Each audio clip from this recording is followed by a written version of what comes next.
see the sun, I'm rising up, I feel the love now. Oh, it's in my vision. Oh, it's gonna take me a little while just to get my head around this moment. And this time it run. Hey guys, what's up? I'm Tquita. And I'm Kimberly, and welcome back to the TK Podcast Show. We're excited about this episode called Identity Crisis. Yeah, wow. Guys, this is a new one for us, Identity Crisis. Yeah. Another good one, though, that we love to talk about. And I believe last week we were on Gladys Knight, one of her hits. Yeah, neither one of us. Neither one of us. That was exciting. That was exciting. That was awesome. Yeah. And so today we're going to be talking about identity crisis. And so I can't wait to just really jump into that. Yeah. And I know that we owe you guys some more questions to answer. We're going to get to that. We're also going to get to that blind spot because we had so many requests about what we're going to talk about that. So we want to make sure it's right, and we want to make sure we hit every area. So we're going to say that one is coming up, believe me. And so anyway, today we're speaking about identity crisis. And I think we all have had them in our life from, whether you're young, in mid-age, or even now, where we question, are we making the right choices for ourselves? Or are we just going along with the time? So this is a good conversation. Yeah, so I'm looking forward to this. Yeah, even if you went through it briefly, I think, we all have had it before. Yeah, something, whether it's in school, on the job, or whatever. Let me first read you the definition that I found online. Let's read the definition. I know you guys know what it is, but let's read it a little bit. Let's go over a few points that we can talk about, I think would be significant for this conversation for this morning or this afternoon or whenever you're watching. All right, identity crisis, a period of uncertainty. Yeah. Now, I'm going to stop right there because that's what I tend to do when I'm talking about something. And sometimes we listen to that word identity crisis, and I just recall throughout certain times of your life when you hear, oh, this person is going through an identity crisis, it is looked at as so negative. Yeah, it definitely is. Yeah. So negative. Yeah. But just the fact that before you get through the whole definition, that it just states a period of uncertainty. And sometimes we keep reading, and sometimes we just need to selah, take a pause. Right. You know that word in the Bible called selah, it means to pause. Sometimes we need to take a pause before you read the entire thing to figure out, okay, wait a minute, it's a period of uncertainty, and everyone has had a period of uncertainty. And sometimes that's a good thing. Yeah. Because sometimes you're going through uncertainty is got an opportunity to shape you into what you're really supposed to be. Sometimes we don't make choices we don't even know what we should be sometimes. But sometimes we hit a wall, we have an identity crisis. That's the opportunity for God to say, okay, look, this is what I created you to be. Right. And sometimes we're forced into that or thrust into that person where we were initially created to be. And sometimes it takes an identity crisis to get there. Yeah. So let's finish reading the definition. A period of uncertainty and confusion in which a person's sense of identity becomes insecure. You may not be an insecure person, but there will be times in your life that you can have an insecure moment. And that can be fearful. That can be scary. That can be really scary. Yeah. So a period of uncertainty and confusion in which a person's sense of identity becomes insecure, typically due to a change in their expected aims or role in society. And role in I was getting ready to say something, but I'm gonna let you take it from there. I think like we said earlier, everyone has come up to that point in their life where they come to a crossroad and you question yourself, am I making the right choices? Am I doing this because of somebody else, or am I doing this because of a job, or doing it because of a relationship, but is it really who I am? And I think for me personally, I've had that in my own personal life where I did things I did not want to do, and when I did them, I felt horrible. So I'm very hard-headed, so I know for me, if I get in those situations, I when I do them, I'm so convicted, in a God way, but also too, I'm just mad at myself. Why don't I do it again? Right. So I can always tell when I'm going through an identity crisis. If I do, if I'm going against something I normally don't do. This does not represent who Kimberly is. So I'm quick to repause myself and say, okay, Kim, this is not who I am. So I've learned over years, becoming 50 now, I've learned also to just say no. Mm-hmm. I don't want to be conformed to what people want me to be. I want to be conformed to God has designed me to be already. So yeah. So where it says, I like the end part where it's talking about expected aims or role in society, because there would be a point in your life where you feel like you're on the right track, and transitions happen, disappointments happens, layoff happens, career change, relationship change, and I like the word that they use, expected, because where there is disappointment, there has to be an expectation. That's good. Where there is no expectation, watch this, there's no disappointment. That's true. We only get disappointed from something that we expected to happen. Yeah, definitely. That did not happen. That's good. Right? Yeah, Just think about that for a minute. We really only get disappointed about things that we expected to happen, whether it's buying a house or getting a car or being in that relationship or getting married or having this type of career, having a certain amount of money saved, or spending the rest of your life with this person.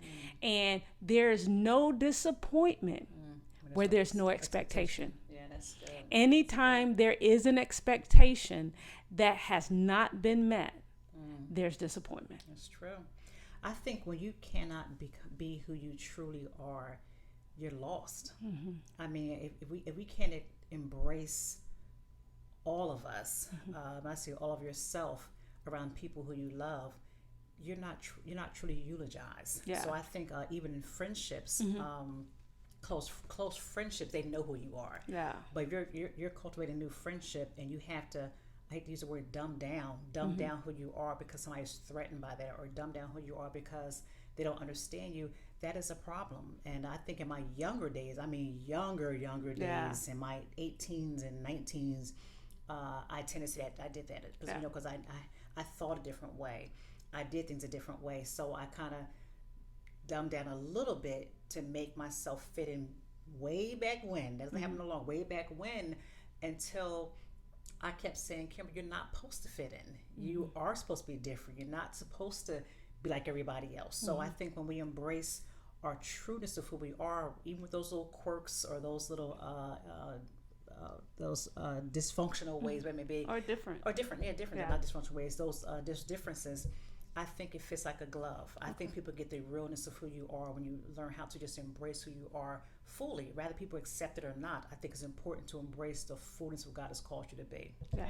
All right. So let's do this. Let's hit on relationships. Yeah. And then let's talk about some friendships. And because whether you're young or old, middle age, whatever, friendships, everything that God created is created around relationships. Yeah, if you didn't know that. Everything that the Lord created is created around relationships. He built relationships for this door. He built another relationship for this door, whether it's family relationships or your co-worker relationships, or people that you went to school with relationships, coach relationships. Everything that is done around the globe is really built on relationships. Let's talk about that, and then let's go to talk about careers. So we're gonna talk a little bit about relationships and friendships, and then we're gonna talk about career transitions in your life that can cause you to have an identity crisis. So we can kind of go all the way across the board and not be a little bit everywhere, all over the place at one time. Okay. So does that sound good? Does that sound good to you? Sounds like a plan. Let's talk about, first of all, having a good old relationship when you're in somewhere, a place where you're happy with that person, and it's easy to have an identity crisis in a good relationship. That's true. Is that good? Is that true? Yeah. Yeah. It is. Let's talk about that first. Yeah, I think when you're trying to please other person to the point where now this is the other, you're pleasing them, it's one thing, but when you're losing yourself in the pleasing, that's unhealthy. Yeah. I don't think you have to sabotage who you are to please the person you're with. I don't even know if you know it. you're doing that though. Yeah. Yeah, I don't think it's looked at as you're sabotaging a relationship. No, see, I think sabotage yourself. I'm sorry. Yeah, I think you. When you're happy. When you're happy, but if you're losing yourself in the midst of a relationship, I think personally you might know, but we push it aside. You think you're well, I guess you can come to realize that you might be doing it. I don't know if sabotage, that's a strong word for me. That's a strong word.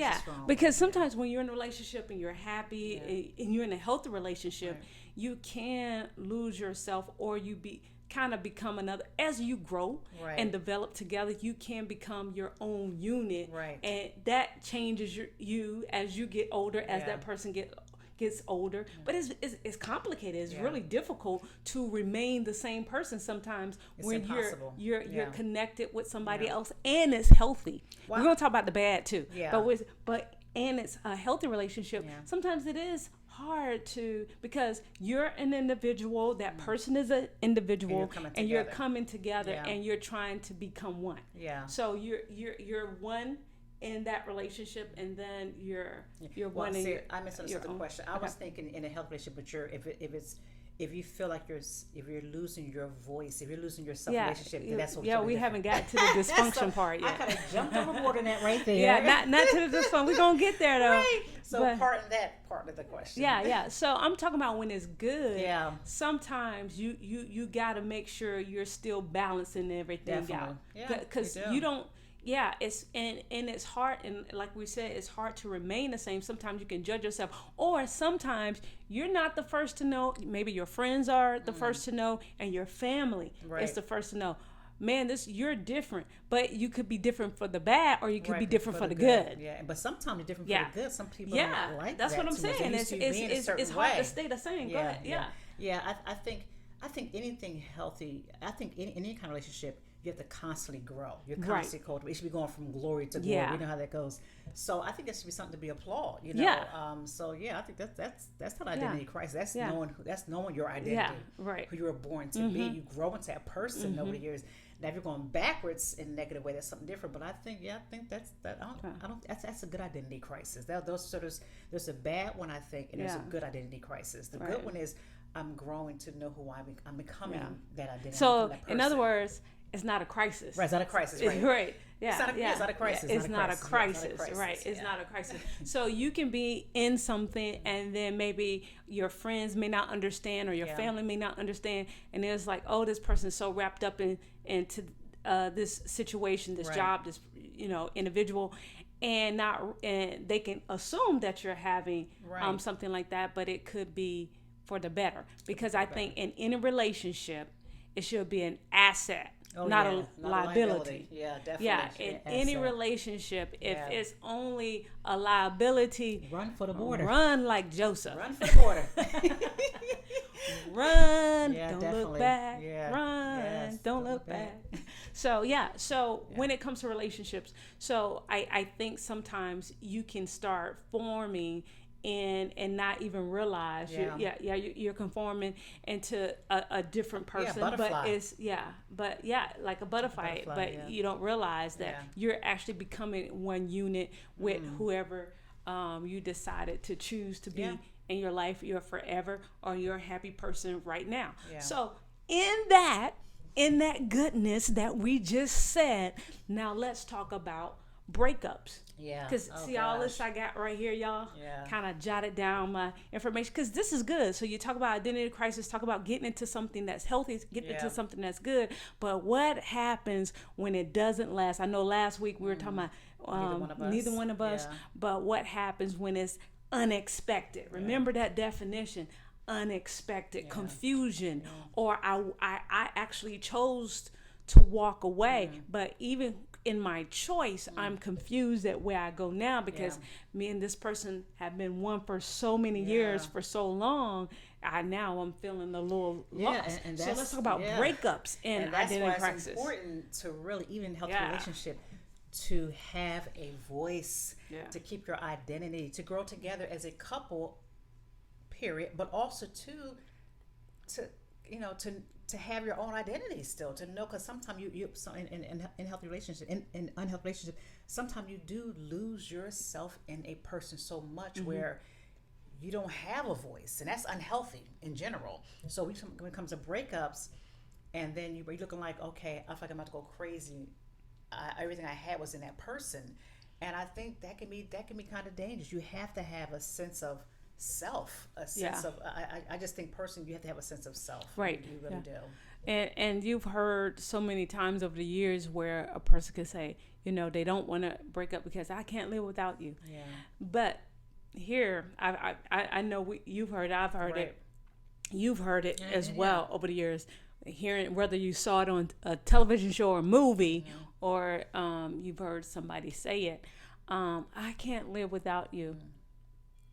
But here's the thing: just try waking up another day, just one day, and then live that day, and then try waking up another day and another day.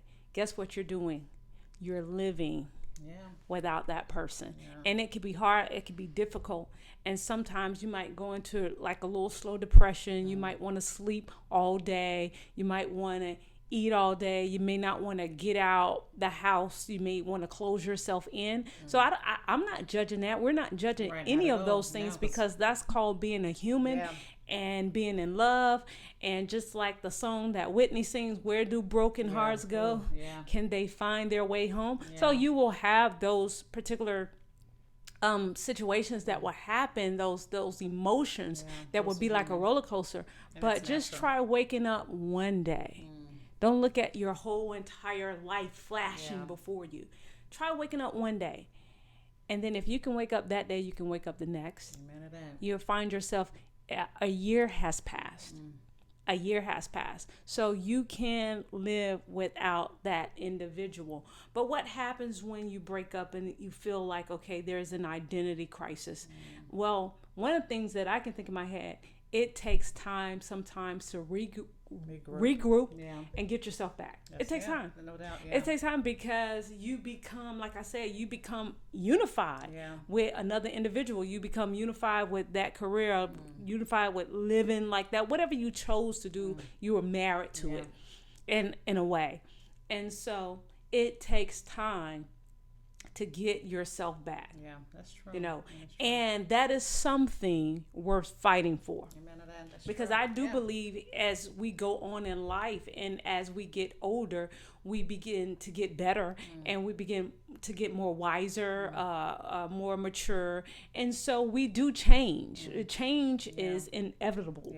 We do change. And so I think you need to give yourself and pace yourself time to get back to where you was. And don't allow friends or family to push you into a season that you're not ready for. Don't allow somebody to say, okay, to get over this person, jump into this relationship, it takes another person to get over. Don't allow anybody, even including yourself, to push you faster than you want to go. Because what ends up happening is you will make a wrong choice, or you'll make a mistake and choose decision. what you just left. Yes, that's true. That is true. That is definitely true. Take time for self. And take time to work on yourself. Know your identity. And sometimes you don't even know what your identity is until you take that time to know who you are. Date yourself for a while. Get to know who the real person really is. And like Tquita said, that sometimes when you're married, you're building this one union together, which is healthy. That's healthy. But even in the pulling away of that, you still sense you lost something of yourself. You become one with that person. You do feel like you lost some of yourself behind. So that is especially when years have been invested. Definitely. Years have been invested. And sometimes through even if it was a relationship that went through a lot of hardships, you've grown and developed in that, and you've become wiser in it. So nothing is thrown away. Even years, you say, oh, I know people that are broken up, and and Yeah, they'll there's say, no you wasted wasted time. my time. No wasted You time. wasted my years. No, not at all. Nothing is actually wasted. Because we live and learn. Right, We yeah. live and learn. And I think that the key is deal with bitterness quick. I think bitterness Yeah. is the root of your identity crisis. Then you need to do an inventory on that, because get rid of that bitterness. Yeah. Learn how to forgive quickly, and just really work on yourself. Yeah. And I don't think the blame game is going to help. Right, yeah. Look at how you could have done things differently. Right, I'm always trying to do a self inventory in my own life. Yeah. What can I have done differently? How can I work? How can I become a better person? Right. Because I do believe in sealing my identity. Yeah. I don't want it. I know as I was younger, you lose your voice with things in life. You lose your voice and your identity because of whatever my own past, which you all know about. But my future and my future, I don't want to lose my voice. I don't want to lose my identity. So I'm constantly doing a self inventory of what is my motive. Why am I doing this? Why am I making this choice? Because I don't want to be molded by the ways of time. I want to be molded by who God has created me to be. So in my life, I don't want to waste some more time. I don't want to look back saying I should have X, Y, and Z. I want to learn from my choices, learn from my mistakes, because none of those things are in vain. I think they're all going to help create who I am today. I think, Kim, what you're saying is ask yourself why you're doing certain things. Because sometimes people come in a relationship fighting where there's no fight. Right. And it's I don't want to lose my identity, so I'm not going to do this just to be the opposite. Total opposite. So I think that is not the way to go. Right. Yeah, but what Kim says is you if you do your work and do your wholeness before, and ask yourself questions. Why am I choosing to do this? Because sometimes people come out of a bad relationship and then they go in a relationship trying to be the opposite of who they were. Right. Which who you was at that point doesn't mean it was all bad. Amen to that. You know what I'm saying? Yeah, that's good. Wisdom comes out of a lot of things. And the scripture that I was getting ready to use was when Jesus multiplied the fish and the bread and fed the 5,000. After they ate and he did a miracle, he said, pick up the fragments. Right, yes. Right? Lord, He said, pick up the fragments, meaning I did a miracle this time. Yes. But you're going to have to eat leftovers tomorrow. Yeah. So what I'm saying is, if Jesus didn't waste anything, he takes the scraps. even with He your uses the scraps. experience, Yeah, that's good. even with your experiences that you've had in this one relationship that you could have been in for 10 years, 5 years, 20 years, and now you at a point where you're single now, or you're divorced now, or you're a widow now, somebody passed away, or just had a horrible breakup. Maybe you wasn't married, but you just had a horrible breakup. And you're saying, I wasted 10 years of my life, or I wasted 15 years of my life. Your life was not wasted. Amen to that. Because I guarantee you, who you were 15 years ago is not who you are today. I guarantee you, you're wiser. If you are, it's a problem. You're smarter. Yeah, definitely. And you're so much better. Amen to that. And one thing that pain causes power. Yeah. Pain causes the best of you to come out. Yes. It doesn't look like it in the moment. If you do it bitterness. Right. That's it doesn't, and that takes time. It takes time. It takes time. Don't be so hard on yourself. Don't push yourself to say, you can be like, I forgave. And then you run right into that person and you slap them. And you realize, I didn't forgive them. Now, we don't believe in violence here, but I'm just saying, make sure it's a process, and you have to constantly cast that thing. You have to constantly lift that. You have to constantly, because one thing about our brains are like DVRs. Our brains can play things over and over and over and over. It could be one small incident that happened in your life, but your brain is like a DVR, and it will play that thing over and over and over and over again. True. That is so as true. if it happened and it was longer and it was years of it, and it could have been one little thing, but it will play as if it was years and months of agony. And that is how, that's how you go into depression. That's how you go into anger, and that's how you go into bitterness. Bitterness, and make bad choices. And because bitterness is not something that happened to you. Right. Remember that. Bitterness is not something that happened to you. Bitterness is what you do to yourself. Amen to that. Yeah. You have experience of pain, but the word bitterness is not what somebody did to you is what you do to yourself. And when you sit and dwell on, it's like poison, poison almost. So so identity crisis and that feeling lost, feeling like you can't survive without that person. You can, and not only can you will. You will thrive. You will thrive. Yeah, you will survive without that person. So, those are stages that you go through, and something that's good and something that's bad. And I don't want to call it a crisis. Right. But sometimes people might be like, "Oh my God, this person has changed all the way," and it could be, like I said, relationships should be an asset, not a liability. And you'll be able to tell in the long run how that. So let's talk about friendships. Yep, let's go. Friendships and identity crisis. Let's do cliques and fit-ins and misfits and all of that. When we talk about friendships. Yeah, I've never been the cliquey person. Right. Let's talk about it. I always been either a loner because I chose to be, but never been with the cliques ever before. That's one of my pet peeves. I go against the grain of that. So if you find yourself in a clique and you're always kissing up to your friends or kiss up to anybody, I think that is an identity crisis. I think true friends are going to accept the real you, rather no matter how you are. So I think you have to find yourself, like I said earlier, I hate to use the word dumbing down around people to fit in. That is an identity crisis. I think you should be able to embrace who you are. Your voice should be, you should be able to say how you feel, and around true friends, and rather they accept you or not, and it's okay. And rather work friends or career, rather they accept you or not, you should be able to embrace who you are in this whole totality. And I think when you do that, you're secure within yourself. I think when you find yourself trying to people please,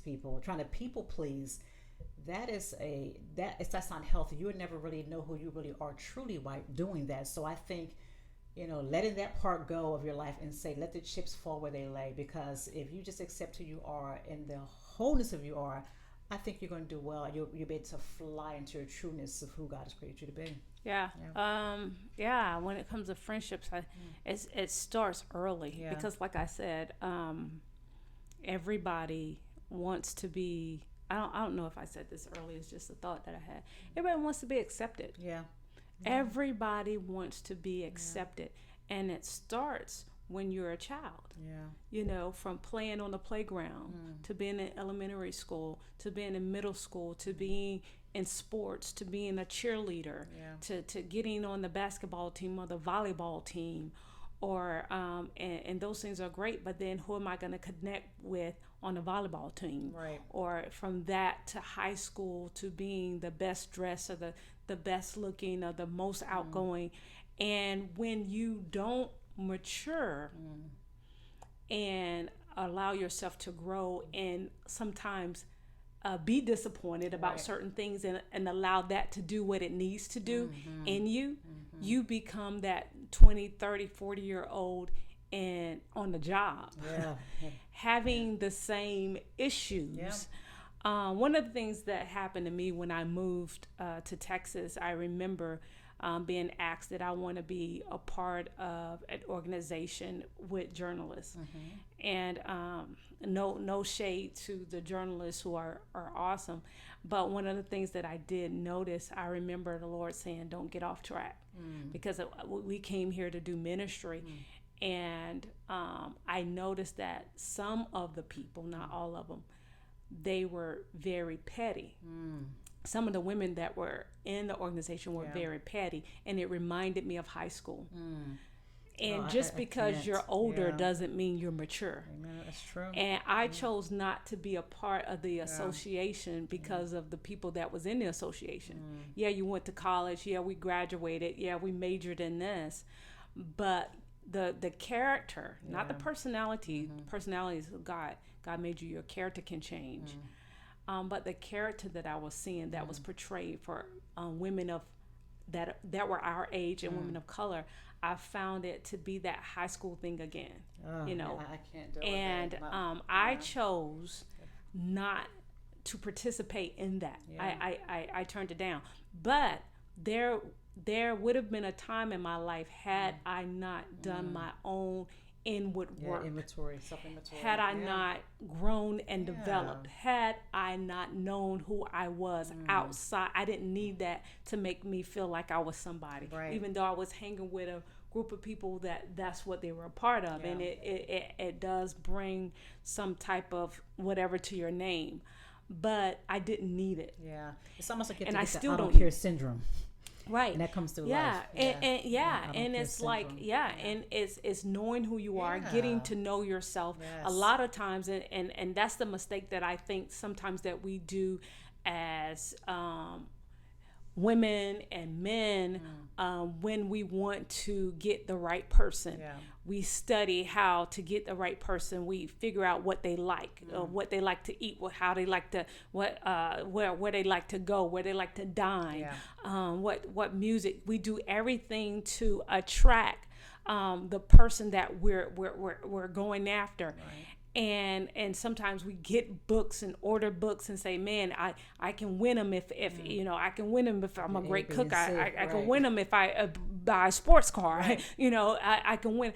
And we do a lot of things to attract a person, but sometimes nothing to invest in ourselves. That's what. Oh, yes, Lord. That's Nothing so true. to invest in. And if you want a healthy relationship, and you want to how to get a man, how to get a woman, you know, you're reading all these books, do the changes internally. and you're buying books for that, but not buying books for self-improvement. I can that right there, that doesn't help with the identity crisis. Yeah. That's why when something goes unexpected, now I'm like, oh my God, I'm in the middle of that crisis. You're going through the waves. That's why investing in yourself is so important. That's key. That's key. That is number one. That is medicine for your soul. That's so you won't lose your identity. Yes. So that is one of the number one things that I found that people will do. And you have conversations with people, they get the books, they buy this, they go to all of these meetings and all of this, they join these groups and say, okay, this is what you have to wear, this is, you know, what you have to look like, this is how you do your weave or whatever. Right. And not realizing that the time and the money and the energy that you're putting and how to attract that person, you could be putting in yourself and how to better you, and because a healthy you right attracts another healthy person. Oh, that's so true. That's true. And that's why it's key. And this is why we're helping with the self-identity today, because first of all, the investment starts here. Starts with an inside. The investment starts here. So stop the brakes in your head. If the relationship didn't work, stop the brakes in your head. Stop saying, what did I do wrong? You need to say that as you're going through your process, but stop the brakes right here and find out what can you do to invest in yourself so you can love you first. Because some people are attracted to low self-esteem, so they can take advantage, they can manipulate. That's true. They can take advantage of that person, they can manipulate that person, and they see you coming a mile away. Yes, indeed. But when you're whole, you will attract whole. When you're broken, you will attract broken. And that is an identity crisis. Yes. That is an identity crisis. We'll say, if I only lose this much of weight, then you're already I don't even want to get into that. You know, if I do this or if I do that, you know, and all of those things we should do for ourselves. Amen. Not to gain the love or the like to be in this club or to be in this clique. Yeah, and you'll find yourself free. You know, that is such a liberating, most freeing. Yeah, liberating part of life. One of the best gifts God has given us is to be free. And I think when we don't do the self-inventory, we do not invest in our own self, you're really allowing people to build you up to their image. And I don't want that. I don't want to be built in man's image. I want to be built in the image that God has created me to be. So, like Tquita said, invest in yourself, love yourself, you know, first, and get all those things, those quirks that you need to work out your own self, you know, and know your value. You know, I want to bring something to the table. When you get me, you get the best, or you get that person, you get the best. You don't want to have the dumb down. You want to be you want to know when you walk up in a room, the atmosphere has changed. You know, you're bringing something. You're bringing the very best, rather to your job, rather to your home, rather to your around your friends. You are an investment. You know, so you want to have that. And that's not being arrogant. It's just knowing your rightful position. And so that takes work and that takes time. But that's the best time you can give anybody is within your own self. Love yourself enough to walk away, even from friends. Yes. I know you're gonna be bored on Saturday. You want to go to the movies. You want to go out, and hang out, and love yourself enough to walk away from a relationship. And sometimes there are unhealthy friendships. There are negative friendships. There are people that messy people, looking for you to fail. Messy people, opportunists, people that are in your life for the wrong reason. You're their come up in life. All of those different things. Love yourself, and you see the handwriting on the wall. Sometimes you just see it. You just see it, and it's like, okay, well, this is my fun friend. Sometimes your fun friend is a negative friend. Sometimes your fun friend is just not that positive person that you need in your life, and you have to love yourself enough to walk away from that, because guess what? Distance. And you know it, and sometimes we, like you were saying earlier, we settle and we put up with it because hey, this is the person that's calling me. This is the person that's want to hang out with me. This is the person that wants to go to the mall with me. Well, go to the mall with yourself, and then it's okay to be by yourself. That's okay. And I know sometimes it's easier said than done, but I'm not telling you something that I didn't do. Oh, I know myself as well. I could literally take myself out to the movies. Literally. I know everybody. And I've also remember sending flowers to myself from Kim to Kim. I have done it before. I say from your secret admirer to you. Yeah, that's right. So I've done that before. I went to a 5-star restaurant and sat there and ordered dinner for myself, and they said, hey, who are you waiting for?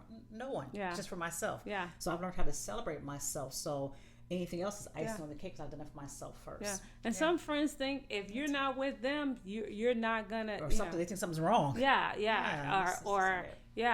gonna fail if they're not in your life, or they're not the utopia in your life. What are you gonna do without us? And they'll find out. So relationships, friendships.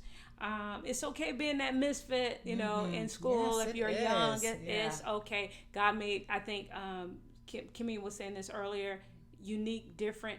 You're made to be different. You're made to your own pattern, your own character, your own personality. I want to say personality. I don't want to say character. Sometimes people get that word confused. Let me give you an example. Your personality. You might be a more outgoing person. Somebody might be a more introvert. And then, but when we're dealing with character, we're dealing with it. Are you honest?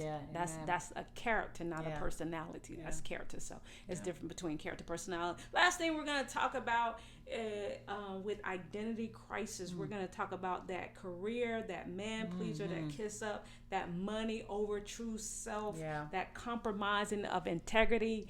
I think that's whether you're in Hollywood, whether you're a singer, whether you're an actor, whether you're a pastor, whether you're a ministry, a clergyman. When you're going through sometimes a different transition and phase in life, you can tend to compromise, and you can choose power, money, anything. And when you compromise, that actually chips away of the real person. Over your true self, when you compromise, that is going to chip away of your real identity. You're actually going backwards. So I think when you get to that end of the road, and it's choice between truth and lie, is it worth chipping away who you really supposed to be? It sometimes is worth hurting people to able to save the true person of yourself than to compromise and get them what they want and feel like you lost everything you worked so hard to be. I want to say crap. I was going to say crap. Feeling like crap once it's over with. I don't want to do that. I'd rather lose, let them talk about me, let the naysayers come, and hold on to my trueness of who I am, than give in to what they want me to give into. I think sometimes the pressure sometimes can be on, and like I said, whether you're successful or not, even people that have or feel like or has quote unquote made it or have a little success, You know, sometimes the pressure can be on to stay and to please people, depending on the power that they have. Yeah. The power, Definitely. whether it's a boss, you know, that's over you, or a female boss that's flirting with you, and you feel like you're disgusted by it, but you have to flirt back to keep your job, or a male boss that's doing sexual advances, and you feel like you have to put up with it. And the reason why I'm saying that, it does have a lot to do with identity crisis, because sometimes the little that you give of who your true self is, the more you find out, okay, this is just a little piece of me that's just breaking off. But the more you're in that circumstance or situation without really cutting a cord on that or put a drawing line on that, the more you're giving of yourself, the more you give of yourself again. And the more you let your morals down to get on that record or that song or to play that part, that small part. And they won't remember. They won't remember your goodness. They're gonna remember you compromised for that goodness. You compromised yourself. They're not gonna remember, hey, she's a good actor or she's a good speaker. They're gonna remember, okay, look what she did to get there. Yeah. I don't be known for that. And sometimes I know this sounds, I'm going a little heavy and deep, but sometimes you can get into addictions when you're having a self-identity crisis because you've compromised yourself so long, you can't even face yourself. And because you can't face yourself, then you start drinking and doing other things. You start, and you gravitate to certain types of addictions so that you can cope with who you are becoming, that and you're not liking that person. You don't like that person. You know what I'm saying? Who you are becoming. You know, when I came into this thing, or when I dated this person, I had morals, and now I have allowed them to go so far with me. I'm treated like trash. I'm treated like trash. And that wasn't me before I got into this relationship. And in some kind of way, I lost my way, where I'm like just a mute. I'm just no voice no longer. I'm just thrown like a rag doll. Just thrown like a rag doll. And there's an identity crisis there. Yeah, definitely. There's an identity crisis there, because at first when I came in strong. Like I said, I came in. But when I say little pieces of chip that you allow somebody to chip away at your life, who is the true you? And you begin to lose that. Stand? That's what I say. And you begin to lose that. You're right there having that identity crisis. And if you can recognize it earlier, you can pull yourself up out of it quicker. It could be hard, and sometimes it could be more damaging to snatch yourself out of it. But in the long run, I think you save a lot. Yes, you do. You save a lot of yourself when you do that. Because I think, especially when it comes to careers that we're talking about, you know, we want our dreams to come true. We want our dreams to come to fruition. But at what we cost? Want our dreams to manifest. I'm trying to just get into the brain part of it right now. We want our dreams to manifest. We really want it. And sometimes we become men pleasers to get that done. And I'm not saying everything is so bad, but I'm saying it can become bad when it compromises your integrity. Yes, it does. When it really compromises, when you can say, this is not me. This is not who I am. And it chips away at you to the point where if you continue in that mode, a year or two later, you don't even know who you are, and neither do your family friends. Like, who are you? Yeah, that's true. So many people started off a certain kind of way. And say, for instance, you started off being an honest banker. And you get hooked up with the wrong person, and now you're stealing just a little bit, and you feel like, oh, they're not gonna lose it. It's only $20. They're just not gonna lose it. It's only $30. And then you get away with that. You're stealing more. You and that person have snared you into now. You have stolen $100,000, and that you didn't even know yourself. And then when people see you on news, they say, "Who is this person? I don't know. This person has so much integrity." Again, you've lost who you are. Yeah, that small little chip away Yeah. becomes a big issue here. Yeah. What's that word? Wow. Aiding and abetting. Yeah. That word That's came to good. me Aiding like and abetting. 2 or 3 days ago. Wow. Aiding and abetting. I don't know if that's for somebody, but just, be careful of who you're trying to please, who you're trying to compromise, who Yes. you're trying to kiss up with, and know that money is I think what the scripture says, a good name is better than riches, and I know sometimes that can be difficult and it can sound, oh, this is so far-fetched because nobody's offering you $1 million or whatever, but the your integrity means everything. It does. Your name does, means yeah. everything. And I don't want to have sleepless nights. Yeah. I want to remain in my peace, and that's Yeah. going to make you have sleepless nights once you make that decision to compromise. So I hope you continue to hold on to your identity, because it's all that you have. It's something God has given us, and we're all unique in our own right. Yeah. So don't dumb down to who you are. Stay true to who you are. Yeah. And let everybody else adjust to that.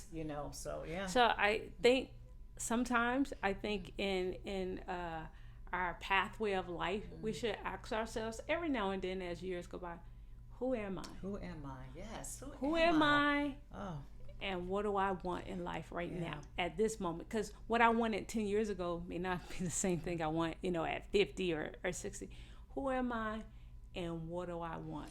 So funny. I'm not trying to sound religious or deep, but I am spiritual with the Lord. I remember asking God, Lord, what is my identity? Yeah. Why did you choose me to be on this thing called Earth? What is my calling? Who am I? Who is Kimberly Ray? Yeah. Who's Kimberly Chin? My maiden name. Who's Kimberly Chin? Who am I? And so don't be afraid to ask God that question. Who are you? Yes. What is your purpose here in life? What do you call here to do? And those are questions you want to ask the Creator. You want to get really technical about it. And that's what I did. I started saying, God, when you find yourself lost in life, and whatever your past may be, or rather it's child issues or adult issues, teen issues, and sometimes stuff just happens. You lose yourself in this big place called life. Yeah. I'm asking God, who am I? What is my calling? Why am I here? What was the purpose of you birthing me here to this world? And and allow the Lord to kind of guide you through that process. And I guarantee you, it will work. It will work. Yeah. I totally agree. Yeah. And let your conscience be your guide. Yeah, let your conscience be your guide. Yeah, and if you feel good about this relationship, you're at peace. if you feel good about this new friend that you just met, if you feel good about this job, let your conscience be your guide. Sometimes it's and don't if your conscience is saying red light, don't push it away. It will not get better because your conscience is going to speak to you. It's going to speak to you. It flags you, and sometimes we say, well, that was just a little thing. That little thing becomes to a big thing, and after a while, your identity becomes smaller, and smaller. So allow your conscience to speak. And don't push it aside. Yeah, and I think that's how we get secrets. Yeah. Because that ashtray that was thrown across the room, that you allowed to happen and you didn't say anything. And your family doesn't even know what type of relationship you're in. They just think it's all gravy. And you don't even know who you are, and they said, "Oh, such and such will never be in something like that. Right. such and such will never be in something like that." They'll be shocked at the things that friends and family members have faced that we may not be aware of because we what turned our head to it or blinked our eye and just kind of ignored brush it off, and now we're right in a crisis because it's like, I would have never did this. I could have never, seen myself in this situation, and you're in it. So it's true. True. So listen, guys. I hope you guys have enjoyed the program or the broadcast today about identity crisis. If you have any questions for us that you would like for us to answer, or if you have a comment that you just leave a comment or email us at tktvhouston@gmail.com. We will respond to your questions, and if it's something that we need to address, of course, on the air, we would love to. If you have any suggestions or a subject that you want for us to talk about or address, please leave that comment. We will talk about it. Like I told you, we'll talk about anything. Go ahead. No, that was it. Don't forget to ring that bell, subscribe to our channel. Hey, like Tquita said, ask us anything. We're open. We want to make this a comfortable environment where you feel safe. And some things we don't want to, we have questions in our mind. We say, well, can I ask that question? Do it anonymously. Yeah. You know, and we're going to answer it for you. We want every woman man of God to be free. Everybody, yes, everybody. Christians, non-Christians, to be free and to walk in all that God has called you to be. Yeah. So until next time, peace and love. Did Don Cornelius say that? Don Cornelius, peace and love. Well, I got to find something else. Till next time, God bless. Love you guys. Y'all have a blessed week. See you next week. Bye-bye. Bye-bye. And this time it